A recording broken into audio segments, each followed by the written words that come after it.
Hi friends, in this video let us discuss some problems regarding the signals. First problem is we need to evaluate the following integrals. Here let us consider the signal, the first one. Integral minus infinity to infinity e power minus at square delta of t minus phi dt.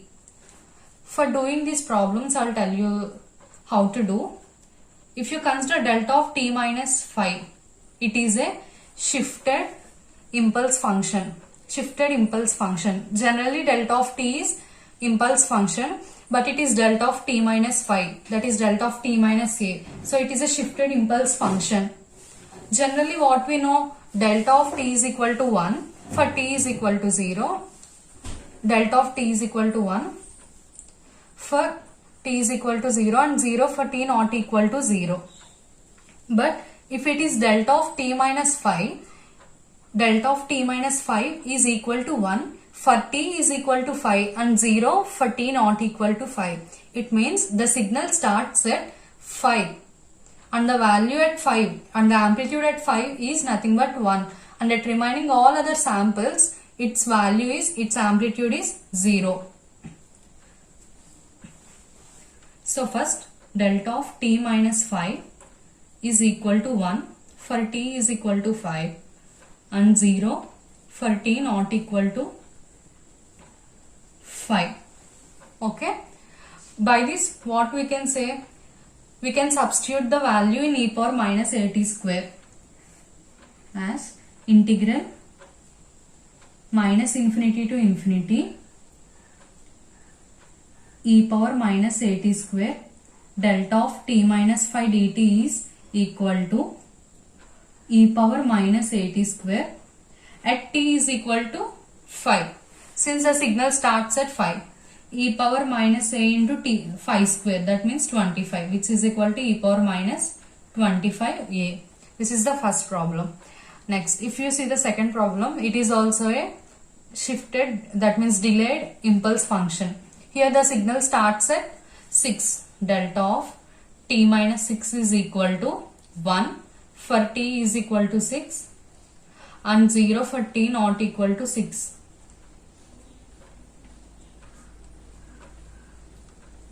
Let us see how to solve this. Here it is given integral 0 to infinity t square of delta of t minus 6 dt, which is equal to, in place of t we need to keep 6 t square at t is equal to 6.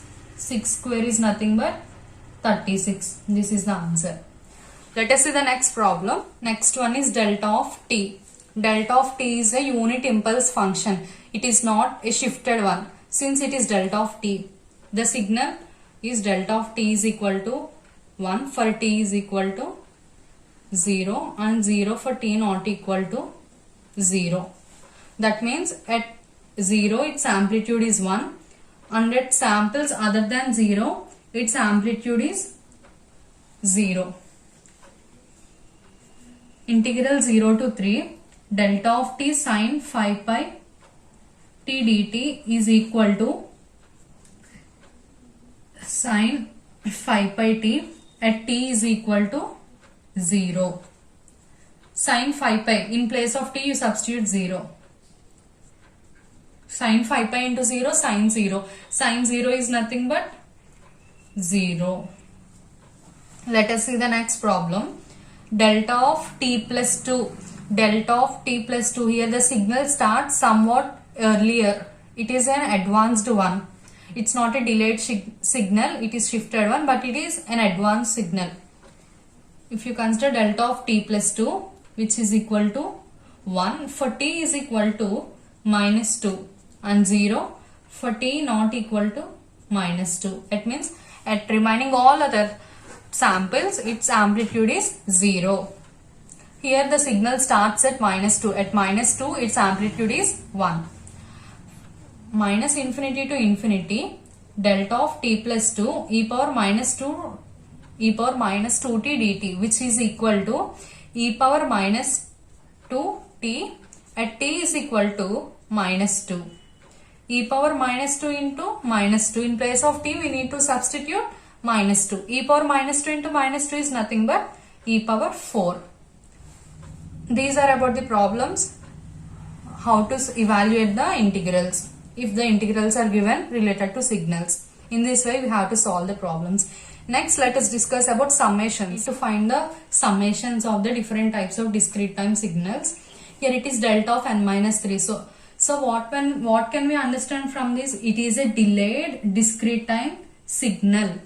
So delta of n minus 3 is equal to 1 for n equal to 3 and 0 for n not equal to 3.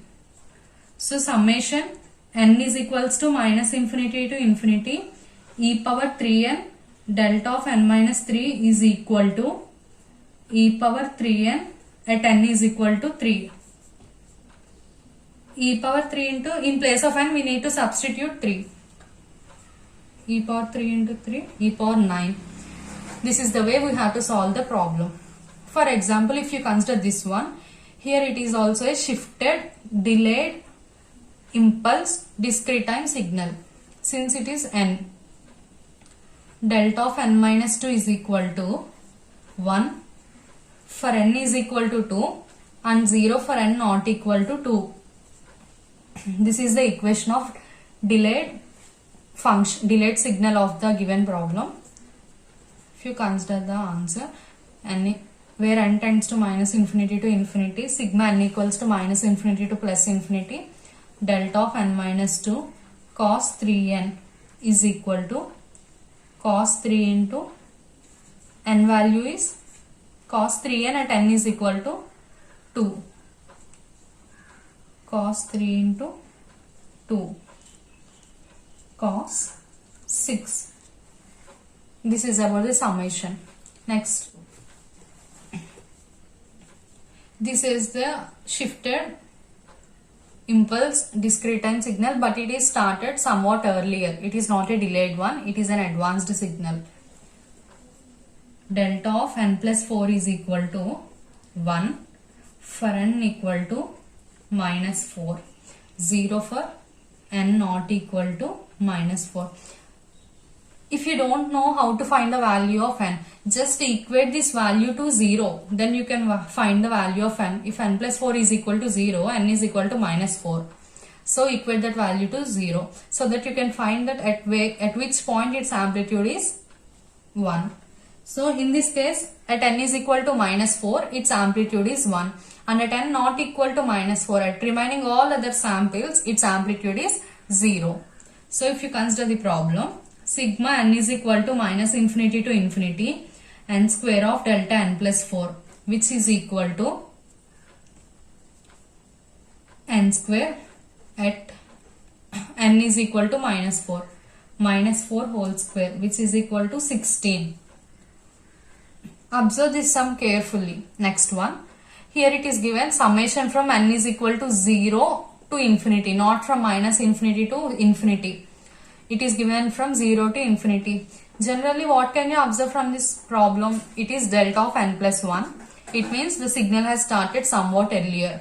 Delta of n plus 1, which is equal to 1 for n equal to minus 1 and 0 for n not equal to minus 1. That means the amplitude of the signal at n is equal to minus 1 is 1, and at remaining all other points, its amplitude is nothing but 0. If you draw the signal 0,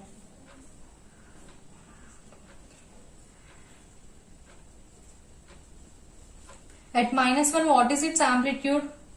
1, and at remaining all other points, its amplitude is 0,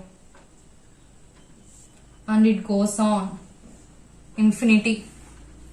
But what it is given in the problem, here the summation is starting from 0 to infinity. Here from where it is starting?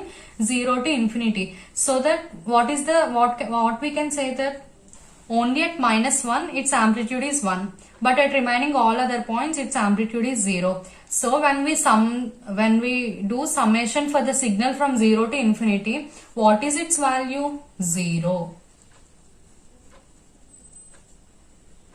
We should not go blindly that and delta of n plus 1 is equal to 1 for n is equal to minus 1. So 4 power n at n is equal to minus 1, 4 power minus 1, which is equal to 1 by 4. This is the wrong answer. This is the wrong answer. The correct answer is 0. We have to observe the limits. Here the limits are starting from 0 to infinity. In the signal from 0 to infinity, its amplitude is 0. There is no 1. Only at minus 1 it is 1. For example, if it is given minus infinity to infinity, then we can do in this way. But it is not given like that. So, answer is 0. This is about the summation problems of discrete time sequences. Thanks for watching the video.